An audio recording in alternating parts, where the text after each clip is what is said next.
Annyeong 여러분! Hello everyone! This is Leana ng Korea.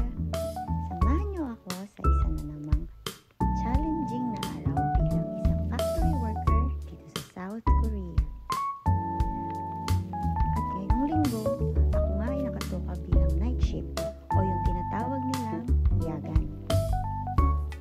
I'm sure marami sa mga kagaya kong OFW dito sa Korea ang nakaka-relate sa puyat at pagod pag ikaw ay duty ng night shift. Maraming kababayan natin ang gusto mag-night shift dahil sa malaki ang diferensya ng sahod nito kumpara sa day shift o yung tinatawag nilang tsugan. Kaya, sa mga pamilya namin dyan sa Pinas, pahalagahan niyo po sana ang bawat sentimo na pinapadala namin. Tamang malaking man ang kinikita namin dito sa South Korea, pero mas malaki ang pangungulila namin sa inyo. Pero napapawi niyo ang pangungulila namin pag nakakausap namin kayo. Lagi namin iniisip, konting tiis na lang makakaubutin kami. Mayayakap at makakasama rin namin kayo. Makakasalo sa mga handaan at ganap ng pamilya. Makakakwentuhan sa umaga, sa tanghali, at sa gabi.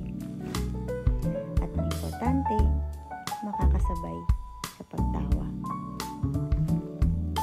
Sa ngayon, habang malayo kami, ang aming mga kaibigan muna dito, ang aming kakwentuhan, mga kaibigan na naging pamilya.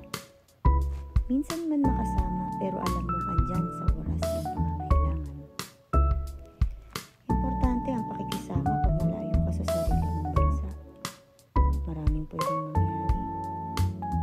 Kaya hanggat maaari, lawakan mo ang iyong pangunawa at habaan ang iyong pasensya.